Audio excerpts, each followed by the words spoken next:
أعوذ بالله من الشيطان الرجيم. بسم الله الرحمن الرحيم. إياك نعبد وإياك نستعين. إياك نعبد وإياك نستعين. پہلے والے سبق میں ہم نے یہاں بتلایا تھا کہ اگر ان دونوں ایتوں کو ملا کر ایک سانس میں پڑھنا چاہتے ہیں تو کیسے پڑھا جائے گا۔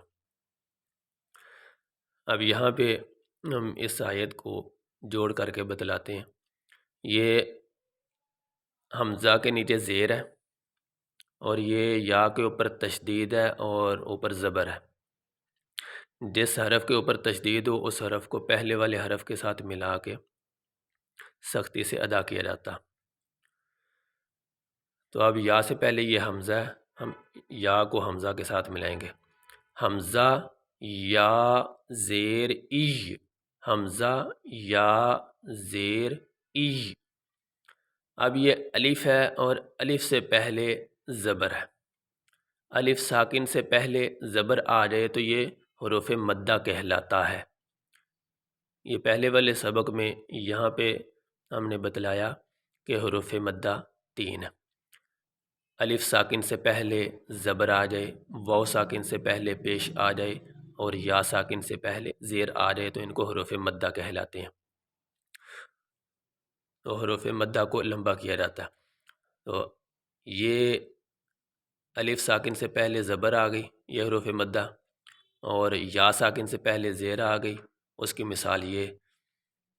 تو حروف مدہ کو لمبا کیا جاتا ہے، اس لیے ہم اس کو لمبا کریں گے۔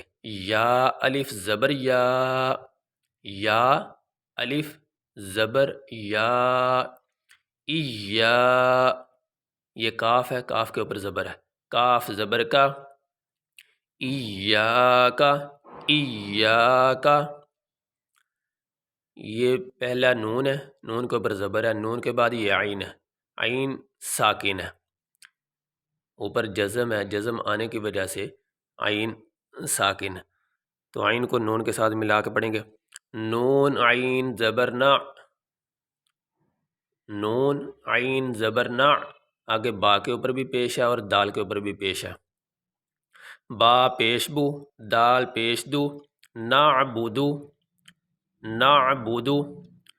یہاں پہ پڑھتے ہوئے یہ غلطی ہو جاتی ہے کہ دال کو لمبا کر دیا جاتا ہے، یہاں دال کو لمبا نہیں کرنا، اس دال کو لمبا بالکل نہیں کیا جائے گا۔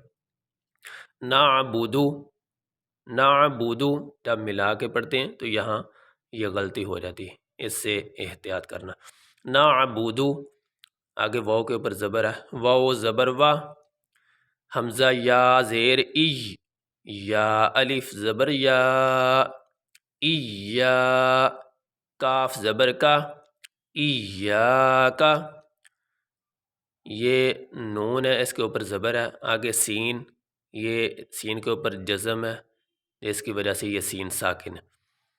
تو سین ساکن، نون سین زبر نس، آگے تا کے اوپر زبر ہے، تا زبر تا، عین یا زیر عی، عین کے نیچے زیر ہے، آگے یا ساکن ہے، یا ساکن سے پہلے زیر آ گئی تو یہ حروف مدہ، اور حروف مدہ کو لمبا کیا جائے گا۔ عین یا زیر عی، آگے نون کے اوپر پیش ہے، نون پیش نو، نستعین، نستعین۔ اب یہاں اگر وقف کریں گے، آیت مکمل ہو چکی، یہاں وقف کریں گے، سانس لیں گے تو یہ آخری حرف جو نون ہے اس کے اوپر جو پیش ہے، وقف کرنے کی صورت میں نون کے اوپر جو پیش ہے یہ نہیں پڑھا جائے گا، نون کو ہم ساکن پڑھیں گے۔ کیسے؟